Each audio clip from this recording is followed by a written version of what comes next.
Então vamos agora para a mensagem do Senhor. É 8h40? 8h30. Ih! Deram tempo apertado aqui. Então eu gostaria de começar com algumas perguntas e eu gostaria que vocês prestassem atenção nessas perguntas e raciocinassem comigo, né?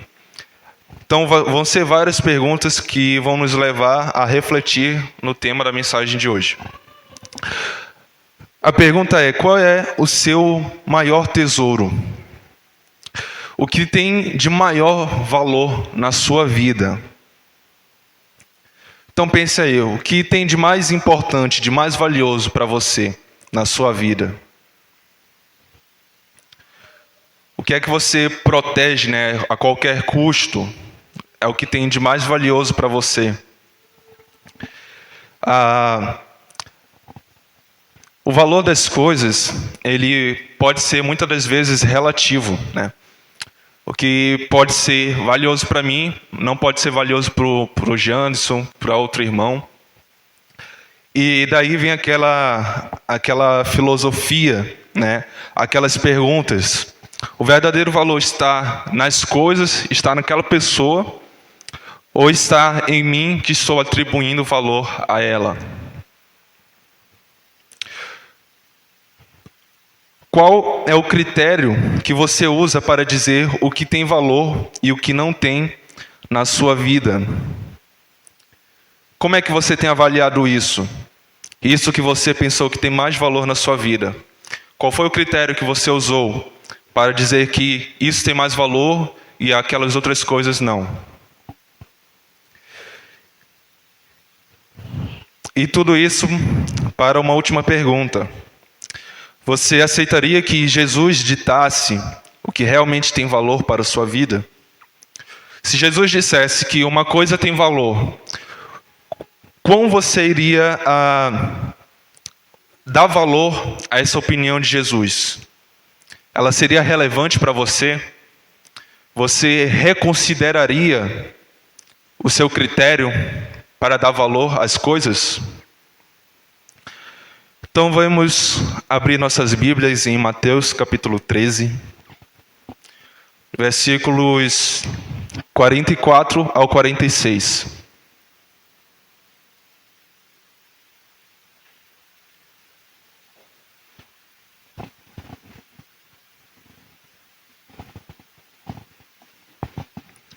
Mateus capítulo 13, versículos 44 ao 46. Amém? O reino dos céus é semelhante a um tesouro oculto no campo, o qual certo homem, tendo achado, escondeu.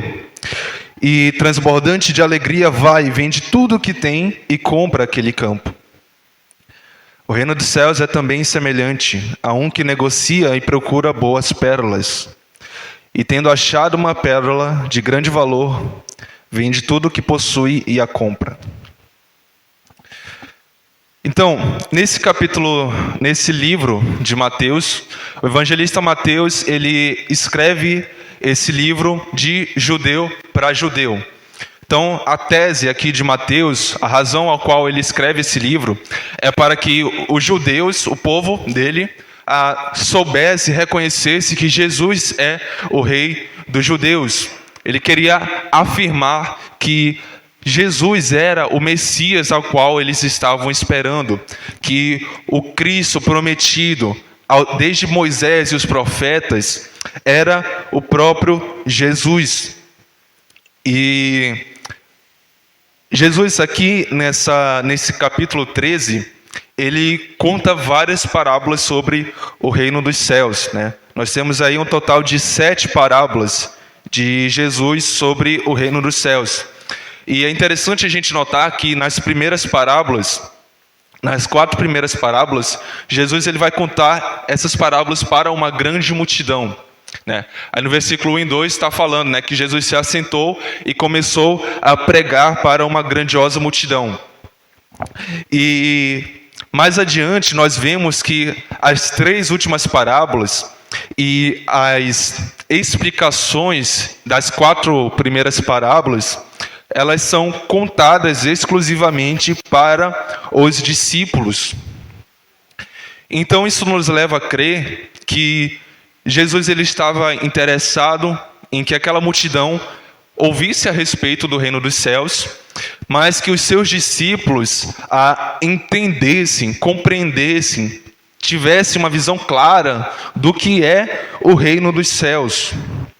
E certamente hoje é do interesse dele que nós, a sua igreja, saibamos verdadeiramente o que é o reino dos céus. E mais ainda, nessas 2 parábolas, Jesus é totalmente claro e direto. Aqui nessas parábolas ele quer demonstrar o valor supremo do reino dos céus e o seu preço. O valor supremo do reino dos céus. Então, Jesus é completamente claro nisso. Então, Jesus vai falar que o bem mais valioso é o reino dos céus. Mas aí a gente vai para a primeira pergunta, né? O que é o reino dos céus? Quando a gente fala de reino dos céus, o que é que vem à sua mente? Quando a gente fala de reino, geralmente a gente associa a reis, castelos. Quando nós falamos reino dos céus, certamente passou na sua cabeça um enorme castelo de ouro, a Nova Jerusalém, uma cidade forte de muros altos, ruas de ouro, anjos transitando nas ruas da cidade. Mas será que Jesus ele veio até a terra para falar exclusivamente de um lugar? Será que a esperança que Jesus veio trazer para a terra era de um lugar, era para que as pessoas alcançassem o céu? E a tradução dessa palavra, reino dos céus, no sentido, a palavra original é basileia. E essa palavra ela significa domínio ou governo. Domínio ou governo, ou seja, o reino dos céus nada mais é que o domínio dos céus, né? Ou o reino de Deus, né? O reino dos céus e o reino de Deus são a mesma coisa, né? Mas aqui no livro de Mateus, como ele estava escrevendo para os judeus eles não mencionavam o nome de Deus diretamente por conta do mandamento de não falar o nome de Deus em vão. Então Mateus coloca aqui reino dos céus. Mas essa expressão é para dizer o governo, o domínio de Deus sobre a sua vida. Ela representa a obra da salvação completa na vida de alguém. É uma vida que se submete totalmente ao governo de Deus. Quando Jesus fala lá em Mateus capítulo 6, da oração do Pai Nosso, ele fala assim: Pai nosso que está nos céus, santificado seja o vosso nome, venha a nós o teu reino, que seja feita a tua vontade na terra como é nos céus. Ou seja, Jesus está pedindo ao Pai para que a vontade dele seja feita aqui na terra através da vida dele. Que o desejo de um filho de Deus é que a vontade do Senhor prevaleça as suas vontades. E é isso que Jesus fez. Até mesmo quando ele estava ali no Monte das Oliveiras, sofrendo em agonia, suando gotas de sangue, ele fala que se cumpra a tua vontade e não a minha. Meus irmãos, que coisa maravilhosa é nós sabermos que nós somos as mãos e os pés de Deus aqui na terra. Que através das nossas vidas, a vontade de Deus é cumprida aqui na terra. E o desejo de cada um dos filhos de Deus é que a vontade dele prevaleça a nossa. Para que assim, aqui na terra, a vontade dele seja cumprida da mesma forma que ela é cumprida nos céus. Como o próprio João Batista falou, importa que ele cresça e eu diminua. Importa que a vontade de Deus sobre a minha vida prevaleça e as minhas vontades diminuam cada vez mais. Será que isso tem sido importante para nós? Será que tem sido importante para você buscar em primeiro lugar o reino de Deus, buscar em primeiro lugar cumprir a vontade de Deus?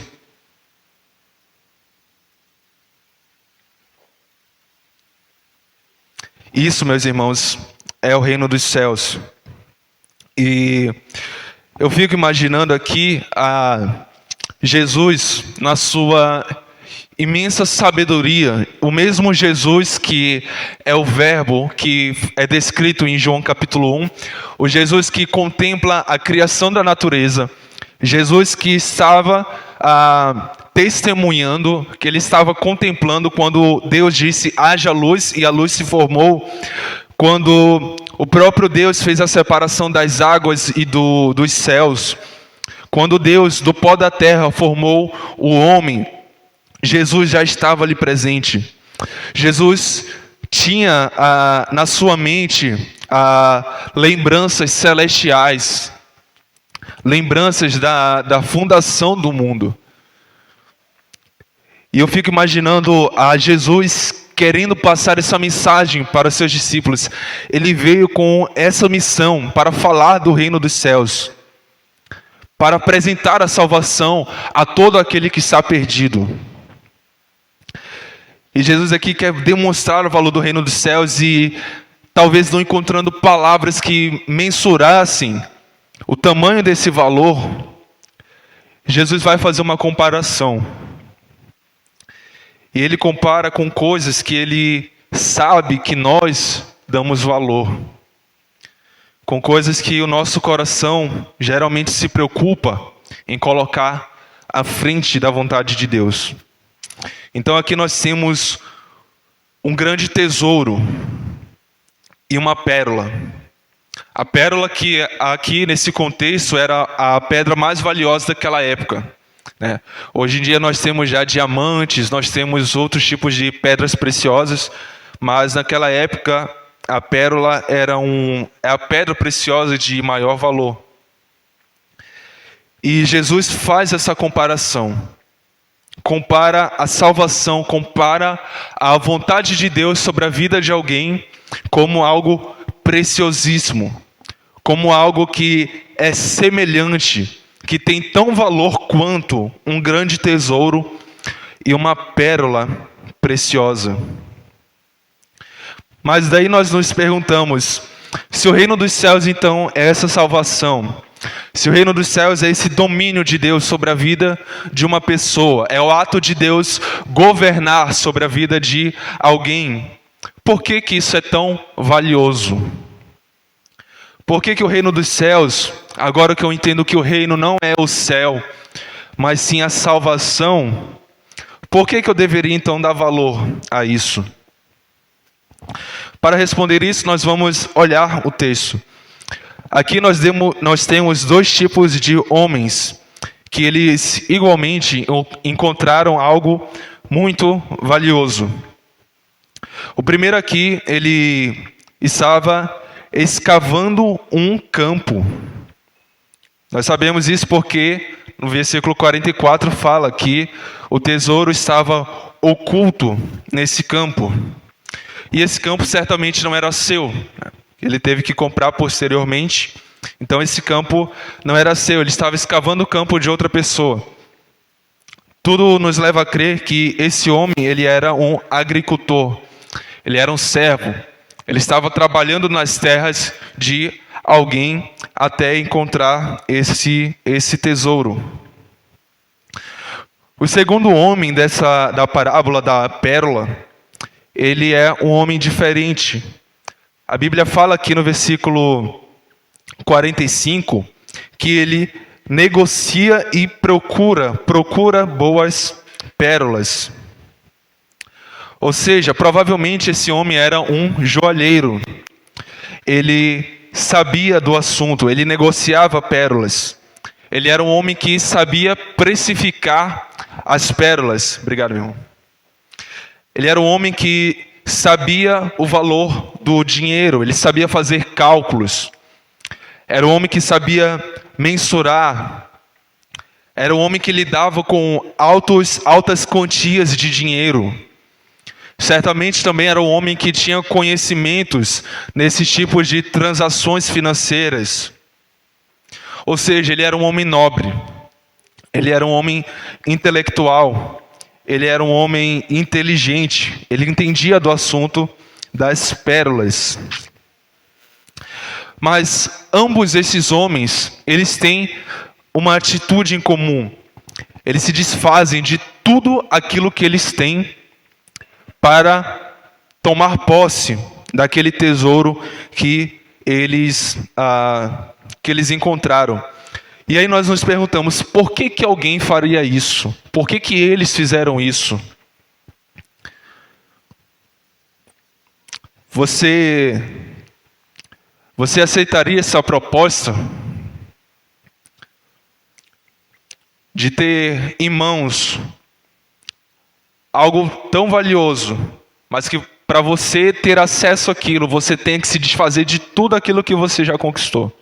Tem que ter casa, carro, propriedades, bens, os móveis da sua casa.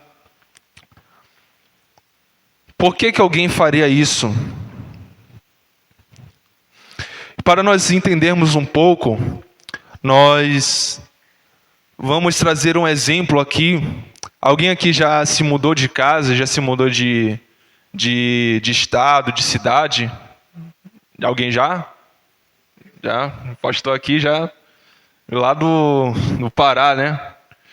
Então, quando nós nos mudamos de um local, nós basicamente estamos refazendo a nossa vida, né? Nós deixamos para trás pessoas, nós deixamos para trás conhecidos, nós deixamos para trás uma vida social, amigos, nós deixamos um imóvel, uma casa ou uma cidade que tem um valor sentimental para nós e vamos começar tudo do zero em outro canto. E é isso que esse tesouro representou na vida desses dois homens. Deu um novo significado para a vida deles. Refizeram a vida deles. Aquele tesouro estava dando um novo significado, uma nova vida para aquele agricultor. Assim como aquela pérola estava refazendo a vida daquele joalheiro. E é isso, meus irmãos, que Cristo faz nas nossas vidas. Cristo, Ele refaz, Ele dá um novo significado nas nossas vidas. Vamos abrir nossas Bíblias em Efésios, capítulo 2.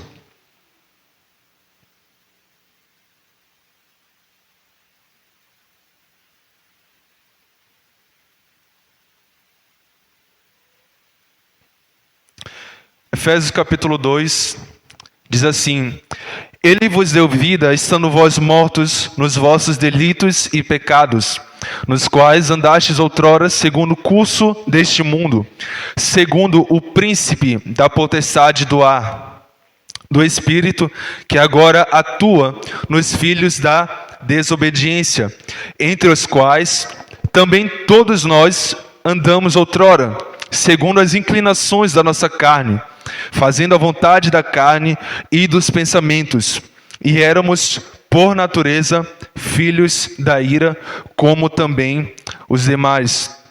Meus irmãos, essa aqui é a situação de todo o ser humano. A partir do momento que o ser humano vem à vida, ele nasce pecador.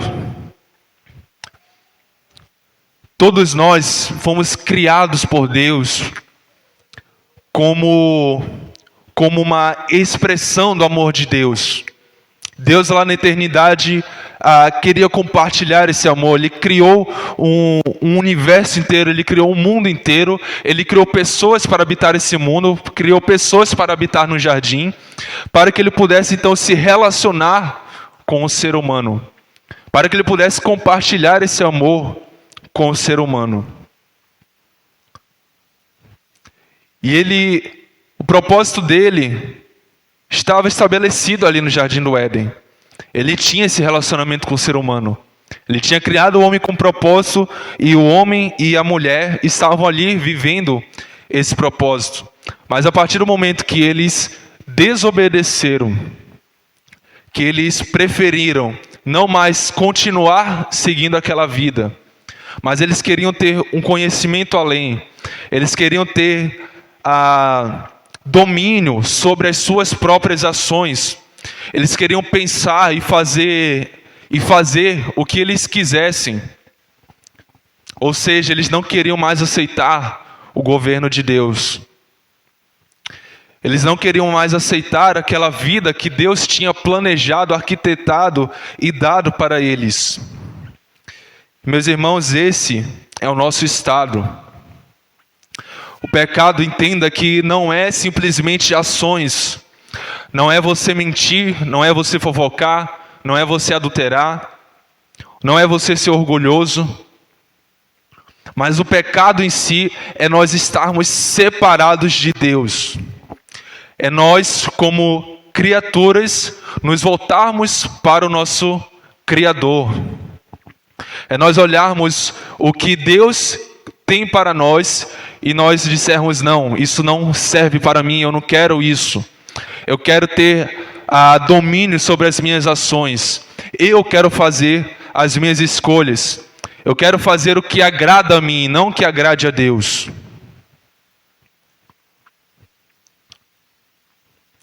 É por isso que todos pecaram e estão destituídos, estão separados da glória de Deus.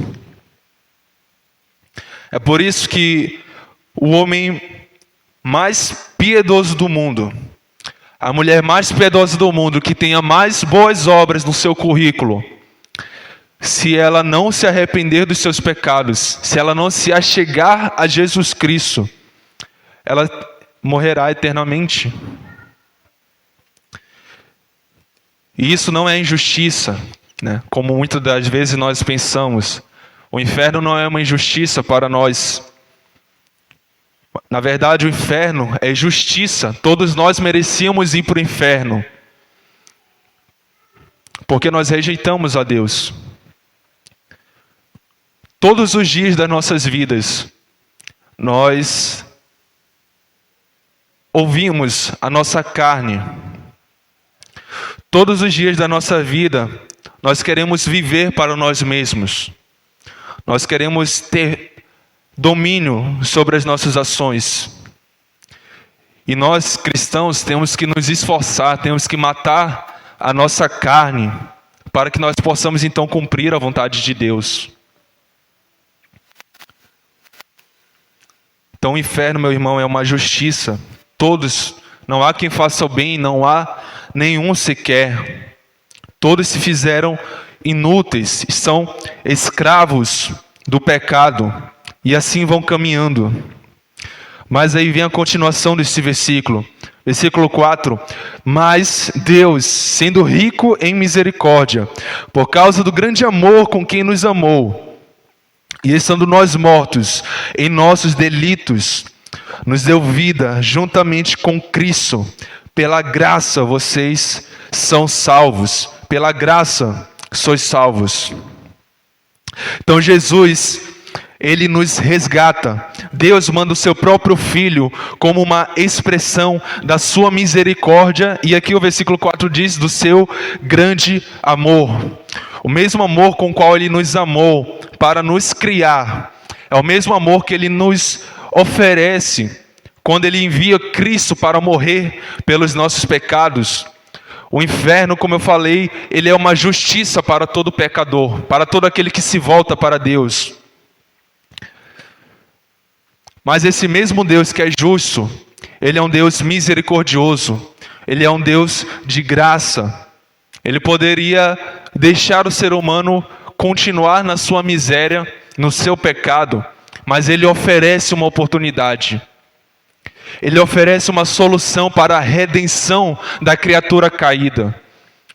ele oferece uma solução, ele oferece uma oportunidade para aquele mesmo desobediente, para aquele mesmo que o rejeitou, para aquele mesmo que o rejeita todo dia da sua vida, para aquele mesmo que passa a vida toda o rejeitando, mas se no último dia da sua vida ele reconhecer o seu pecado e confessar Cristo como Senhor da sua vida, ele então será salvo. Isso, meus irmãos, é a graça e a misericórdia de Deus. E nós, sendo caídos, sendo imerecedores, sendo incapazes de nos achegar a Deus, sendo incapazes de cumprir esse desejo dele, de ter comunhão, de ter relacionamento com ele, por meio de Jesus nós podemos ser novamente isso. Por meio de Jesus esse relacionamento pode ser restaurado, mas é por meio de Cristo, não por meio nosso. Nós somos incapazes e imerecedores de fazer.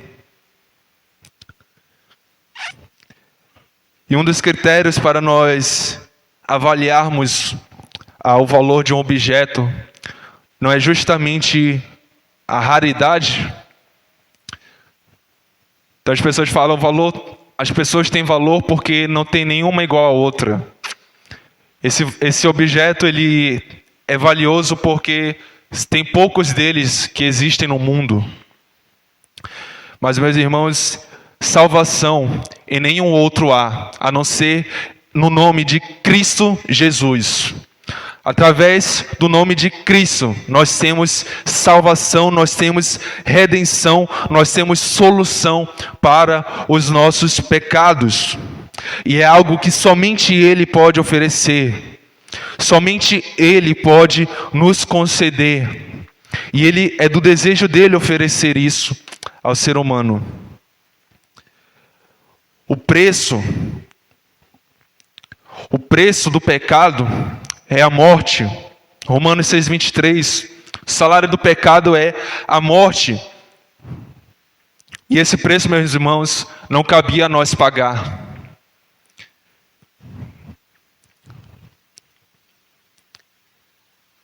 Qual valor teria do meu sacrifício se eu sou um rebelde? Eu não tenho poder no meu próprio sangue. Você não tem poder no seu próprio sangue. Você é incapaz de salvar a si mesmo. Você é incapaz de salvar os seus filhos, os seus pais, quem quer que seja. Esse preço, meus irmãos, nenhum ser humano que existiu, que existe ou que existirá pode pagar. Nenhum pode oferecer a salvação, mas ele pode oferecer o Salvador. Então aqui não existe um preço para que nós possamos pagar por esse tesouro. Aqui na parábola não existe o valor que o agricultor arrecadou vendendo tudo que tem. Aqui não é dado o valor que aquele joalheiro arrecadou vendendo tudo que ele tinha. E certamente o valor que o agricultor recebeu poderia ser muito inferior ao valor que o joalheiro arrecadou. Mas isso, meus irmãos, não é sobre preço. Na verdade, Cristo não nos cobra nenhum preço pela salvação. Deus, Ele não nos cobra nenhum preço para a salvação. Pelo contrário, Ele nos oferece de graça. Mas o que acontece é que Ele impõe uma condição, assim como está descrito nessa parábola. E a condição é: tudo o que tens. Vai, vende tudo o que tens. Se desfaz de tudo que você tem, de tudo que você pensa, de tudo que você é. Desfaz. Esse tesouro vai dar um novo significado para a sua vida. Isso vai mudar completamente a sua vida. Essa ação deles de vender tudo o que tinha significa dar prioridade ao que era mais valioso para eles. O tesouro oculto passa a ser mais valioso para aquele agricultor. do que tudo aquilo que ele tinha, seja a sua casa, seja algum cabrito, algum rebanho que ele ainda possuía, tudo aquilo passou a ser, deixou de ser prioridade. Ele colocou aquele tesouro como prioridade, algo que ele deveria almejar para a sua vida. Aquela pérola que aquele joalheiro encontrou se tornou prioridade na vida daquele homem. Ele tinha várias pérolas, ele negociava, ele tinha visto várias. Ele deveria ter várias posses, uma casa boa, um campo, mas ele se desfaz de tudo aquilo, porque a pérola passa a ser o bem mais valioso para ele. E esse, meus irmãos, não é o primeiro mandamento?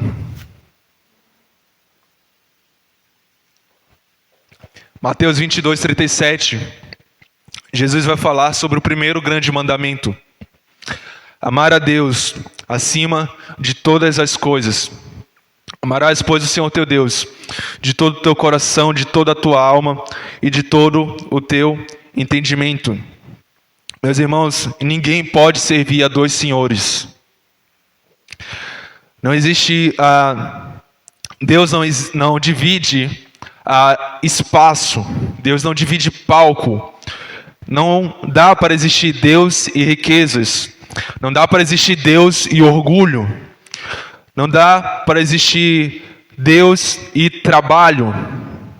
Não dá para existir Deus e família. Deus e sexo. Deus e prazeres. Ou Deus, ele representa tudo na sua vida, ou então para você ele não é Deus. Porque a condição que ele impõe é que ele governe, que ele domine a sua vida. Meu irmão, se você coloca Deus em segundo, terceiro plano na sua vida, então ele não é Deus para você. Porque a sua vontade ainda está prevalecendo.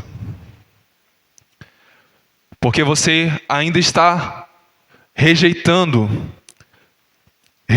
o seu domínio. Você ainda está de coração duro para que a vontade de Deus possa prevalecer na sua vida. Você ainda está o rejeitando.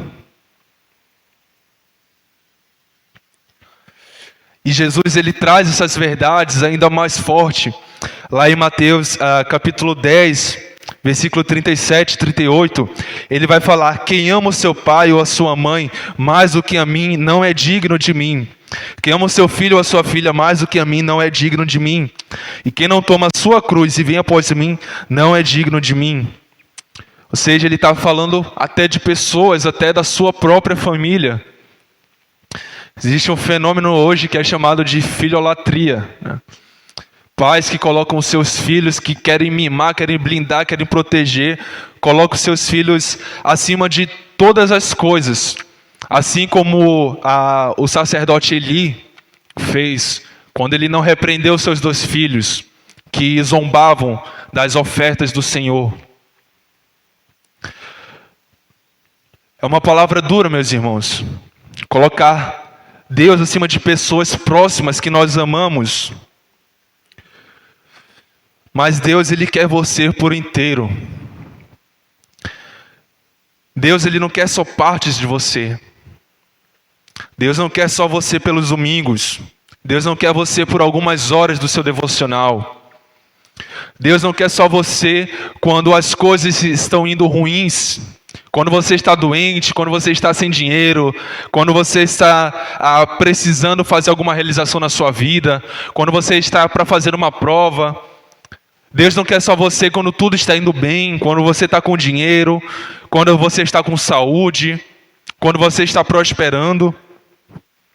Mas Deus quer você por inteiro.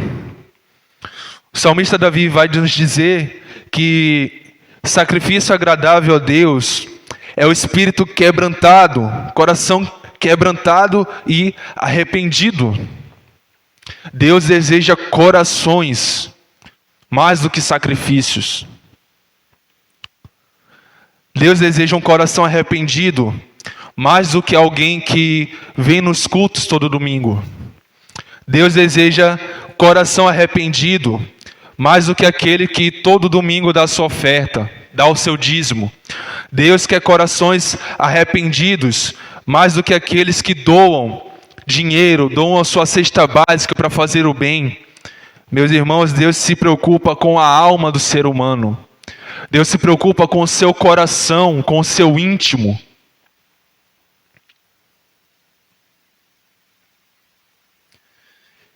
E o versículo 44, ele nos traz algo mais forte ainda.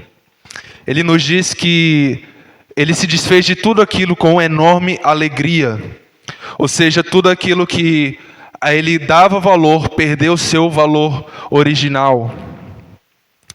Eu quero abrir rapidamente em 1 João capítulo 2, versículo 15 ao 17.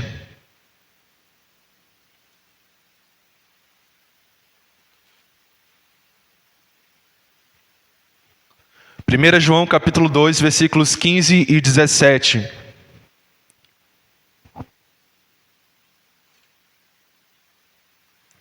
Diz assim: não ameis o mundo, nem as coisas que há no mundo. Se alguém amar o mundo, o amor do Pai não está nele. Porque tudo que há no mundo, a concupiscência da carne, a concupiscência dos olhos e a soberba da vida, não procede do Pai, mas procede do mundo. Ora, o mundo passa, bem como a sua concupiscência. Aquele, porém, que faz a vontade de Deus, aquele, porém, que dá espaço, dá lugar para o reino de Deus, aquele que se submete ao governo, ao domínio de Deus na sua vida, permanece eternamente. Até quando, meus irmãos, nós vamos dar valor a coisas que são passageiras? Até quando nós vamos dar valor a coisas que são mundanas, a coisas que passam?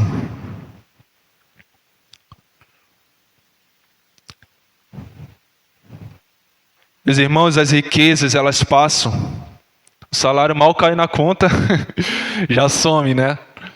O dinheiro passa muito fácil. Amigos passam muito rápido. Sentimentos passam. Amores passam, esfriam. Pessoas passam, morrem. Até quando você vai dar valor a coisas que são passageiras? Até quando nós vamos manter os nossos olhos fechados e nós nos apegamos às coisas que vão passar um dia? Nós depositamos a nossa vida em coisas que são passageiras. Até a nossa própria vida é passageira. E nós trocamos algo que é eterno, que não tem fim, por aquilo que tem fim, por aquilo que se corrompe, por aquilo que, mesmo que permaneça com você toda uma vida, ainda terá fim um dia.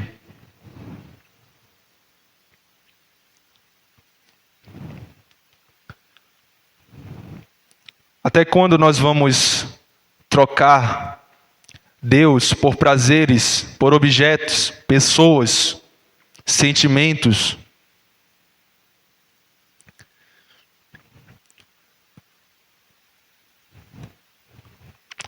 Como nós vamos encontrar esse reino?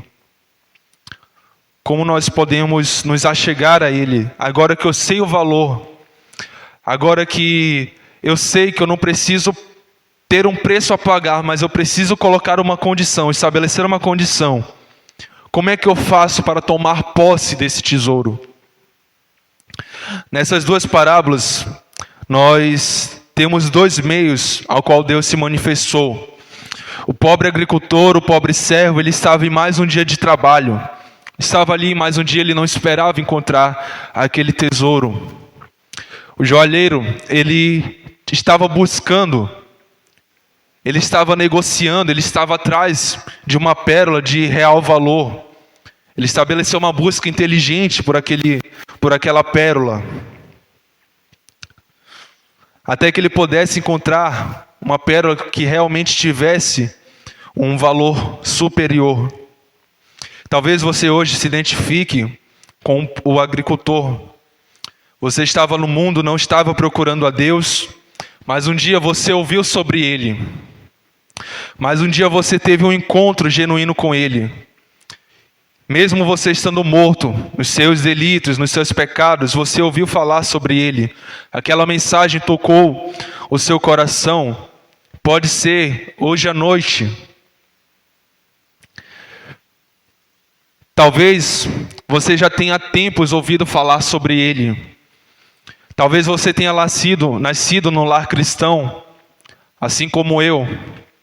Desde criança tem ouvido as histórias, desde criança tem ouvido as mensagens, as pregações. Talvez saiba versículos, talvez tenha um conhecimento muito grande sobre a Bíblia, mas que ainda há um vazio na sua vida.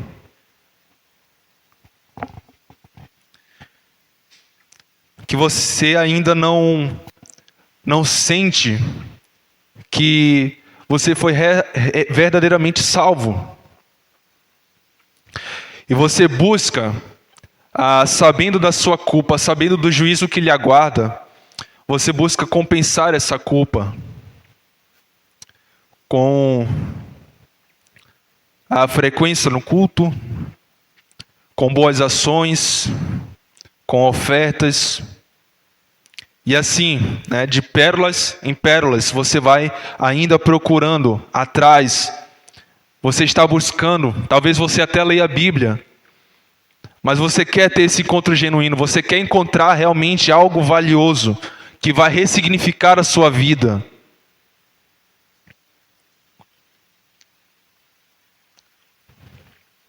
Talvez você esteja hoje na igreja, porque você não quer morrer e ir para o inferno. Você quer viver eternamente. Por isso você faz essas coisas. Vem aos cultos, dar a sua oferta. Meus irmãos, Deus se revela tanto para aquele que estava o buscando, tanto para aquele que não estava o buscando. Ambos encontraram esse grande tesouro. Mas a questão é, meus irmãos, Jesus Cristo veio ao mundo. A sua mensagem ela é pregada nos 4 cantos do mundo. Mas aqueles homens tiveram que tomar uma decisão ao se deparar com o tesouro.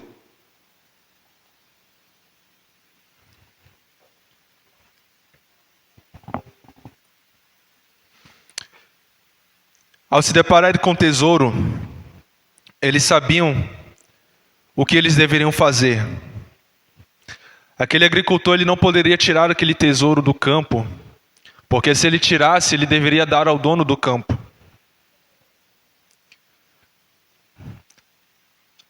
Então ele vende tudo o que ele tem. Aquele joalheiro, para tomar posse daquela pérola, ele vai e vende tudo o que ele tem.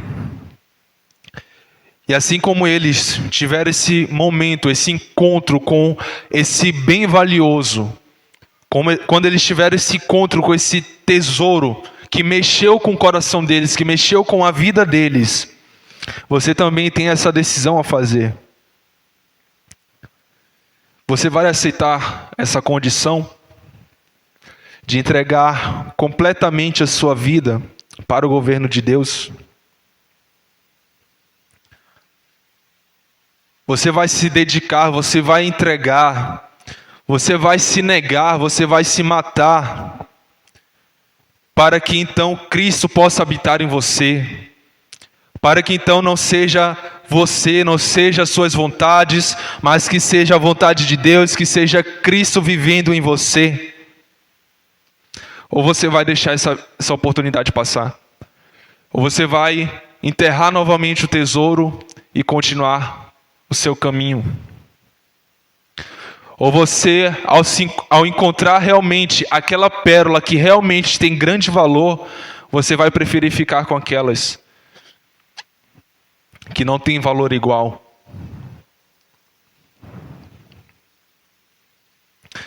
E algo para nós finalizarmos, meus irmãos. Esse tesouro, ele traz grande alegria, mas a alegria não é pelo que tesouro pode lhe retribuir. Não veja esse tesouro, meu irmão, como uma moeda de troca. Não veja Jesus como uma moeda de troca. Tem muita gente que se achega a Jesus porque não quer ir para o inferno, quer morar no céu. Como eu falei no começo, Jesus não veio falar sobre um lugar. Jesus não veio trazer esperança para você viver eternamente no céu. Se na Nova Jerusalém, se nos céus, na Cidade Santa, Jesus não estivesse lá, você ainda ia querer ir para lá? Meus irmãos, o valor desse tesouro está em obtê-lo, em ter posse dele. Aqueles homens que eram indignos, eles tiveram posse daquele tesouro.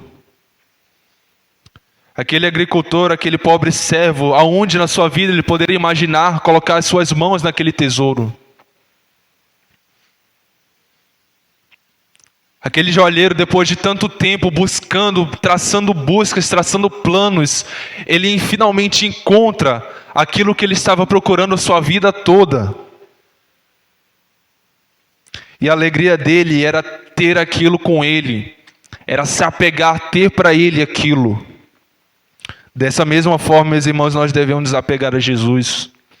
Não por aquilo que ele pode nos dar, saúde, dinheiro, trabalho, estabilidade financeira, uma vida sem problemas. Jesus veio falar que no mundo nós teremos aflições.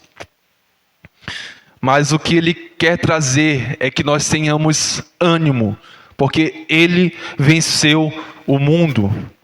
Ele venceu a morte. Através disso, nós podemos ter parte no reino dos céus. Através disso, o reino dos céus pode descer até a terra, pode descer na sua vida. Deus pode entrar no seu coração e governar todas as esferas da sua vida. Mas você tem que tomar essa decisão. Ou é tudo, ou é nada. Ou Deus representa tudo para você, ou então Ele não é Deus para você. Meu irmão, você ter a sua vida dirigida por Deus, você viver uma vida que cumpra a vontade de Deus, o próprio Jesus fala, viver uma vida de devoção ao Pai é algo tão extraordinário, é algo tão valioso, é algo tão ímpar, é algo tão maravilhoso, extraordinário, que se compara ao mais rico tesouro, que se compara à mais bela pérola. Você aceitaria que Jesus ditasse o que realmente tem valor para a sua vida? O reino dos céus é algo valioso para Jesus. Ele veio trazer isso para o ser humano. Ele é valioso para você? Essa é a sua vontade? De cumprir a vontade de Deus? De que Ele cresça cada vez mais na sua vida e que a sua vontade diminua? Você tem entregado sua vida completamente a Ele? Ou você ainda tem se enganado? Ou você ainda não tem aceitado realmente como Deus na sua vida? Vamos fazer uma oração. Pai Santo, Pai querido que está nos céus, nós te damos graça, ó Pai, te damos honra e glória pelo Teu santo nome, porque Tu, ó Pai, nos criaste, nos formastes, e apesar, ó Pai, da nossa desobediência, apesar da nossa condição, apesar da nossa rebeldia, de se voltar para Ti, de cumprir, de fazer tudo aquilo que nos agrada, em vez de nós nos preocuparmos em fazer o que Te agrada. Apesar disso, Tu ainda nos ama, Tu ainda é um Deus de misericórdia. Tu enviaste o Teu Filho, ó Pai, para morrer por pecadores miseráveis que não mereciam, ó Pai, esse presente, que não mereciam, ó Pai, o Teu reino, mas que através de Cristo nós temos acesso a Ele. E, ó Pai, nós queremos aqui Te confessar nesse momento, ó Pai, as nossas falhas, a nossa as vezes em que nós colocamos, ó Pai, as nossas vontades, os nossos próprios prazeres, as nossas próprias convicções acima daquilo que Tu queres para nós.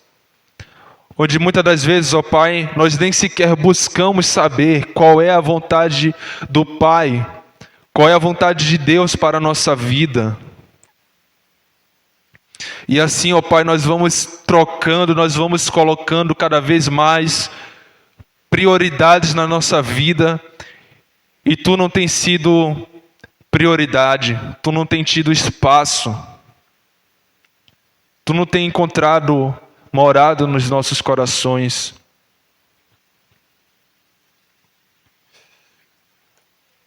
Mas nós queremos Te agradecer, porque nós temos nesse momento a oportunidade de confessarmos esses pecados e assim de tomar uma decisão de entregar completamente tudo a Ti.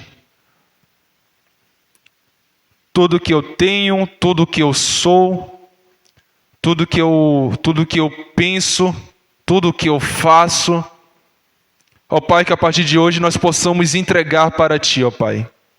Que nós possamos dizer: venha a mim o Teu reino, ó Pai. Que o Teu governo encontre morada, ó Pai, no nosso coração, no meu coração. Que eu venha diminuir cada vez mais o meu eu. E que assim Cristo cresça na minha vida. Cristo seja transparecido na minha vida. Que eu seja uma testemunha viva de Cristo, da Tua glória. E assim, ó Pai, nós queremos nos dedicar, ó Pai. Que o Senhor possa nos dar forças, que o Senhor possa nos dar o direcionamento, ó Pai, que nós nunca possamos nos esquecer. Que nós nunca possamos nos preocupar, olhando para as situações do mundo, olhando para os nossos prazeres, mas que, em primeiro lugar, ó Pai, nós possamos buscar o Teu reino, a Tua vontade, e com a certeza e com a fé de que todas as outras coisas, ó Pai, são acréscimos, elas serão acrescentadas conforme a Tua vontade, e que assim nós possamos viver, caminhar nessa certeza e nessa total devoção. E é isso que eu Te peço, Pai, nessa noite. Em nome de Jesus, amém. Agradeço a oportunidade, pastor.